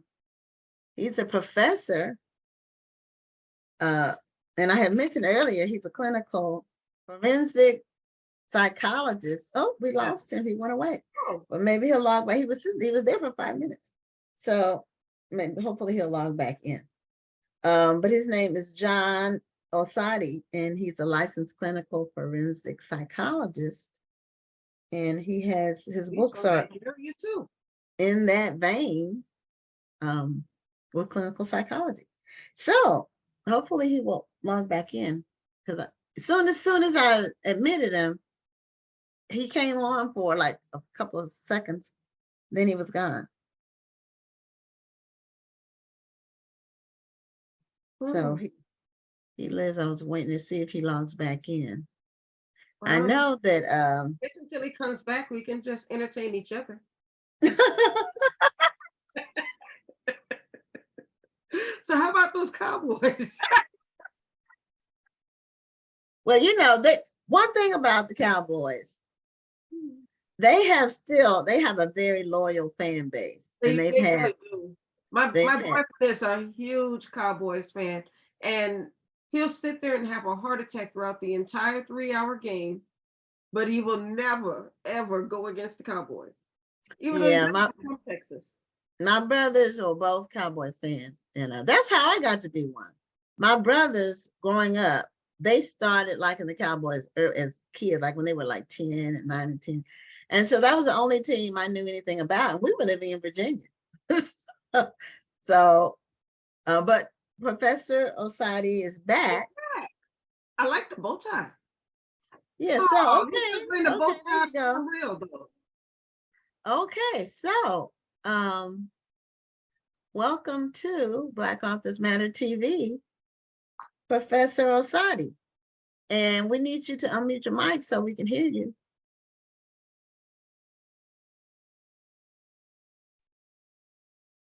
Am I okay now? Yes, now we can hear you. Okay. How you doing? We're doing Wonderful. How are great. you tonight? Doing great. Okay. So, how did you get involved in clinical forensic psychology? What made you select that field?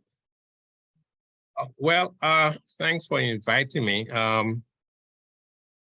was just listening to you on the Facebook with Omar. Oh, okay. Yes, I was just yeah. So, I was born and raised in Nigeria, and I came here in 1982 to go to school. So, my parents were in law enforcement in Africa. So when I came to America, and I basically studied criminal justice at the beginning. So I've always I had a brother.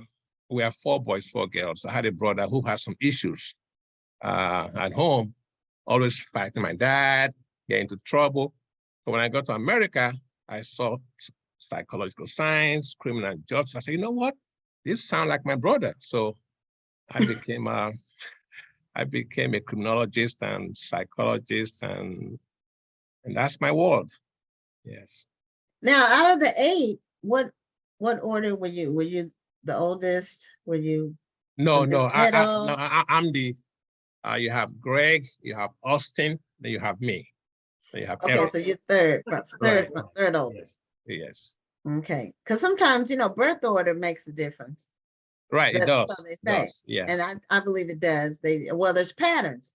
There's patterns to just about everything. That's true. That's true. Yeah. Yeah, I'm second out of 4. Interesting. And I'm so, first out of 2. what? Said I'm first out of 2. You're first. Okay. Yeah. Yeah. And so that oldest, you always look at them as the oldest, and they always act as the oldest, and they'll sometimes treat you like you're like a kid, even though I've been a grown woman for a long time, but Right. They can still treat you like a kid. So what's the difference?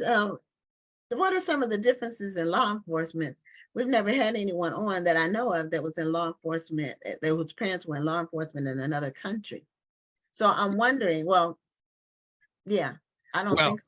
What are some of the differences between law enforcement in Nigeria and law enforcement in America? Well, that's a very good question. Law enforcement in Nigeria, Nigeria is about 200 million people for now, right? And they still see work within the colonial system to some extent, unfortunately. You have 200 million people with one Nigerian police force with a body of maybe 350,000 police officers. So if you break down the statistics, they're in trouble. You don't have enough police officers to deal with criminal issues. So in America, every county have their own local police system. I mean, in Miami here, you might have a little local government county that have maybe 4 or 5 police officers. So that's every town has law enforcement, right? Even if it's a small. I think if you have more than 500 people, you got a sheriff or somebody. Right. That's right. So I live in Miami, Florida. This is where I practice psychology and forensic and clinical. Yeah. Okay, so do you work for the city of Miami with the forensic? No, my work history, I started with being a junior probation officer after my bachelor's degree in criminal justice. And I got my PhD, of course, in the 90s, and got my license. and I work with prisons and jails and open my practice.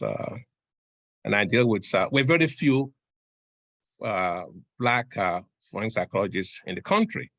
So I play my part, not from the point of just being a psychologist, but I made it my philosophical duty to open my practice in predominantly Black environments in Miami. Yeah. Okay, so you write books about the forensic psychology? I write, well, when I started studying psychology, you must have heard of Naim Akbar. Yes. Okay, yes. So then we had a few names like that. When I first started psychology, when we come from Africa, many of us, we are kind of programmed into this colonial British view of life, classical, Eurocentric. When I came to America and became a psychologist, I started attending Black Association of Psychologists, and that's where I met prominent Black American psychologists that influenced my view. And so I decided to make sure that I not only study psychology, but from the worldview of Blackness, because that's the life of that. So even though forensic psychology is the marriage between human behavior and law, what I've seen in the legal system has always been something that is anti those of us that look like me. So I've decided as an academician, but I teach at various universities and a clinician, to make sure that I use my perspective to approach issues of psychology for the benefit of all, of course, but with a focus on minorities, both here in the United States and Blacks in Africa. That's what I do. Okay, so when we think about forensics, we normally think about dead bodies or a murder. Yes. So as a forensic psychologist, what is your role in law enforcement? Yeah. Or are you involved in law enforcement? Huh? Are you involved in law enforcement, I assume? No, it's role, yeah, to some extent, but my role in the criminal justice system. So that system involved three major areas: police, right? The court system, and corrections. So, but we as forensic psychologists, if somebody commit a crime, for example, and the judge suspects that person might have some psychological or psychiatric problems, we are called upon to evaluate that client or that inmate in two major areas. Is this person competent to stand trial? So we have tests we gave, psychological, personality, emotional, intellectual, and so on. The second major one is what they call insanity evaluation. At the time this person committed the crime, did he or she know what they were doing? So psychologists, we come into the court, tell the judge, well, this person, at the time they committed the crime, they did not have the awareness of what they were doing. And even if they knew what they were doing, they did not understand what they were doing. So we have psych instruments that we use to come to that conclusion. Now, there are some who think that a person such as yourself, a forensic psychologist, you're speaking for a certain side, so to speak. Are you speaking for the prosecutor, or are you speaking for the defender? In some cases, maybe even the public defender. But really, you're going in and you're speaking on your findings, whether it doesn't really matter whose side it seems to fall on. That's a very powerful analysis. It's called expert witness. Yes. Like you, and when I was listening to Omar, and two of you've been writing a lot, so you can become an expert witness based on your profession and experience coming to court, because some publisher or some journalist used a book to trace somebody and kill them, for example, or rape them, for example. They can call you because you know about the mechanics of writing and the Right. dynamics of writing. So going back to psychologists, I can be hired by the public defendants, or I can be hired by the state prosecution. But it doesn't matter whether it's the Okay. state or whether it's the defense. All I Okay. have to come is to be a professional, tell my findings independently and objectively, and it's up to the judge, the jury, the court to take my views and my writings and clinical opinions into consideration. Yeah. Now, how do some people, because I'm trying to figure out the best way to ask this question, but there are a number of African Americans who don't feel they get a fair shake when it comes to the criminal justice system. Definitely. But then they see somebody who looks like you who comes to the courtroom as an expert witness. Yes. How does that play on the psyche of the person who may be on trial? Well, as you may be aware, there are only about less than 5% of us. I happen to be a forensic psychologist and a clinical psychologist. I'm double, okay? I did that purposely. Clinical psychology is like you do everything, basically. Then forensic is you focus on the law and legal issues. So it is unfortunate in the American educational system, we are less than 7% or 10% who have this name clinical psychologists. Remember, we have different types of we have school psychologists, we have industrial psychologists, but they are limited to where they practice. But clinical and forensic, we are everywhere.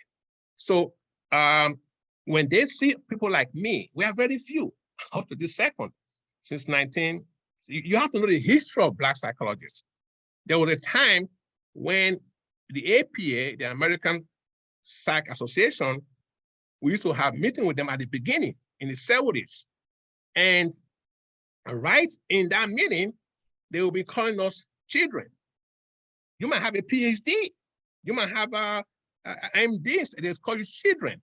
In other words, to be a Black person, no matter how old you are, is to be a child. So we have a long way that we walked away and formed an association. But objectively, we still believe in APA and we still believe in our association. So go back to your question, when they see people like me, I'm not coming there to help them because both of us are Black. Right. I'm coming there to explain my role and why I'm here. But there's a psychological and cultural aspect to it. And what that means is that when they see someone like you, they know you are likely to be more culturally sensitive to their life. And that's the key. So we need more Black psychologists. Mm-hmm. I know there's a perception from Black people in general that, and I think this can be borne out by the statistics or facts, but when a white defendant that commits crimes approaches the court system and they say that they had some sort of mental breakdown, that's like almost a default for them. And it's generally believed, or that's like the first thing. If you look at the news reports and the defendant is white, they'll say, well, he must have had some kind of mental breakdown or whatever. Yeah. But with a Black person, is more along the lines that they're inherently evil or inherently bad. And they're not given the benefit of the doubt about the mental breakdown, right, which really is probably more common just because of trauma or just, circumstances of upbringing. Right. A lot of the people who bring up the psychological issues for white defendants, a lot of times that defendant is wealthy. He has resources. Right. So, well, I mean, I guess what I want to know is that impression, is it borne out by your observation? No, it's not borne out by observation. It's borne out by history and Well, by the documentation. facts, but I mean, Right. your Yeah, it's experiences in factual. court Yes. now. Right. Your So experience you in court. raised a very important point. When a Black person, whether it's a Black man or woman, goes to court for the same crime that the white person commits, Right. we are more likely to be seen as dangerous, criminal, offensive, and poor in our personality characteristics. The same type of behavior on the part of the white person, they might see them as somebody who just made a little mistake. You know, it was just a little mistake.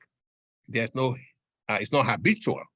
Right, or not inherent. It's historical. not considered to be inherent.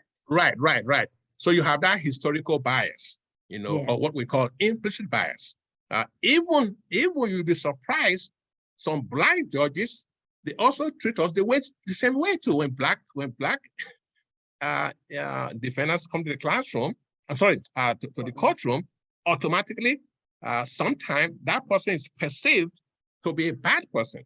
But all those are changing because now we are making sure that we are educating the court system about what they call implicit bias, about cultural bias, so that everybody should be looked at, you know, fairly and on equal basis. But we still have a long way to go when it comes to that. Yeah. Well, are some of the things that we're touching on, is that what inspired you to found the Oshodi Foundation? Yeah, the Oshodi Foundation is just a name. Is the Oshodi Foundation Center for Psychological and Forensic Services. So it's a private psychological corporation. So in addition to my practice, I do contract work with different systems, and I also teach online as a full professor for 2 universities in Africa. But as a matter of fact, I went back to Africa some years ago, Nigeria, to introduce modern psychology, because I was born and raised there, but I left that to secondary school. If you go to some psychiatric centers in Africa at this minute, you will still see some people locked behind the building with chains around their legs. And some of the way they treat them is not just medication, but sometimes through starvation, through beating, through fasting, through prayers. So my goal when I go to Africa is to tell them, I'm not saying that our traditions are bad, but I'm saying that there's a common sense way that we can treat people who are mentally ill. So my foundation is just a name, basically. It's a name, yeah.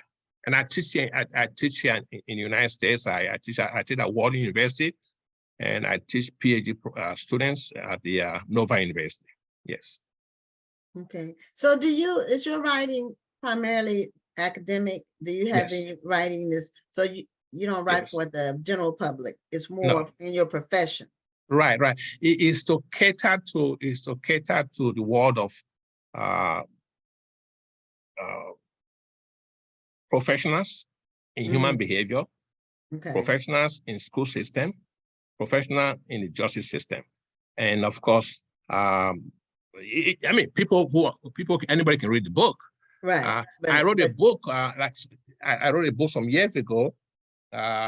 This what I don't know if you can see this book. I think you need to put it closer to you, maybe. To me, I don't know if you can closer see it. Closer to you, but up. Closer to your body. Can you see it? But up. No, it's something about the angle. Yeah, the angle. Almost. Maybe if you lay it back a little bit. You can see it? No, it's blurry. It's blurry. I don't know why it's blurry. I don't know. It's like it's the angle that you're. This angle. Where am I? I'm gone. What's happening? Your camera. You took yourself off camera. If you hit the yeah, there you go. Can you? Okay, it's blurred. But anyway, it's red, white, and blue that we can see. Yeah, I don't know why. It's called A Glance at American Presidents in Black Lives. Oh, okay. So, okay. Now you can. This is not forensic or psychological. This is a book about the psychology of racism in America. So what I did a historical work looking at each president from the beginning to, I think this one is to George Bush. So I need to actually update this book. So what I did is to see the strengths and weakness of each president when it comes to Black Americans or anybody Black. So this for the general public. And for example, this is fully academic. You know, it tells the history of psychology in Black experience here and now. So why I wrote this book is because our history have been neglected, discounted, and less talked about in the world of psychology. So I decided to write a book, not from the point of slavery. That's how they treat us when they write about Black history, sometimes Black psychology, but from the point of Black kings and Black ancient kingdoms that were far away in terms of civilization, in terms of achievement, and in terms of economy, and so on and so forth. So I wrote this book, even though it's a psychology book, but it takes a different route. It did not start from slavery. If you remember, Blacks came here in 1619. 1619. Right? So, but I went to 1400s, 1100. So this book is being used all over the United States, in Black colleges too. Yeah. Okay, that's great. And this is my new book, the one that You mentioned earlier. What's that book? now this is forensic. Now, there's some places that when you hold it, we can see it, and then but when it's blurry. No, I can't see. Let me call my wife. No, it's blurry, but because especially the newer one, I want it. Okay, there it is, right there. Okay, right. What? Yeah, concise psychology. Yes, right there. Hold it. Don't move. We can see it now. Right. Okay. So that's like the textbook. This is concise psychology, and an integrated forensic approach to psychology for global African settings. Okay. So, well, we only have a couple of minutes left, but you mentioned earlier, and I just want to touch back on it, that we need more Black psychologists, clinical psychologists or forensic psychologists. So what field of study is that? Because you know, a lot of us who are watching the show may have kids who are preparing for college. We actually had 3 young ladies on the show earlier, and one of them really loves the sciences. So this could be something that she could pursue. Yes. But what's that field of study that they should be pursuing if they want to get into forensic psychology? Right. Well, for example, they have to first of all get a bachelor's degree in psychology. Okay. That gives you a foundation of the psychological science. Then, if you want to, you can go into social work in your master's program. You can go into mental health counseling if you want to, or you can go to family therapy, marriage and family therapy. Now, for the doctoral level, that's where you talk about specializing. So, for example, in forensic psychology. So it's a beautiful field. We need more Black women, Black men in this field. We are extremely few, and I don't have to tell you, we do have a lot of issues. And sometimes it's issues that are self-induced in us, and sometimes issues that the society obviously and maybe historically have placed on us. So psychology is about the study of human behavior and mentality. And we have gone through a lot. And so when I hear a question like this, I'm always very happy. We need our kids to study human behavior, because that is the essence of everything else, basically. Yeah. And I have therapeutic system. You'll be surprised. You know what I did, Steve? See what I did? Can you see this? Yes. Yes. Okay. Now you heard about Sigmund Freud, right? Yes. Yes. Okay. Sigmund Freud basically talked about psychoanalysis. You have to go into the unconscious to be able to find out how to deal with somebody's psych problems? Well, I took a different perspective. I used the empty parts, whereby when somebody comes to therapy, this is the manual, when it comes to therapy, for example, and this for people who are licensed to practice counseling and therapy, of course. When they come to us, then you can follow the manual, and it's the empty parts. You know, symbolically, you believe that you can put your problems here, then one by one, you and the therapist will deal with it. So that's just one way, you know. So Okay. I do so many things, yeah. Yeah, well, we would like to hear more, but we're at the very end of our time and the very end of our show. Right, Thank you so much, Professor Oshodi. It's been very, very enlightening. And please continue your great work representing us in the criminal justice system. Thank you so much. Thank you. You have a great night. Good night, all of you. Bye-bye. Bye-bye. Okay, well, that's our show for this week. We appreciate you all tuning in and supporting the show. We love what we do, and we are very excited about as we march toward our 500th guest. I've calculated we're going to get there sometime in May or June. So that's exciting. So anyway, we're signing off for tonight. We'll see you next Tuesday on Black Authors Matter TV. I'm Gwen Richardson signing off. And I'm Dr. Rhonda Lawson. Have a great evening and a wonderful week. Thank you for tuning in, and join us next Tuesday at 7 p.m. Central, 8 p.m. Eastern for another edition of Black Authors Matter TV.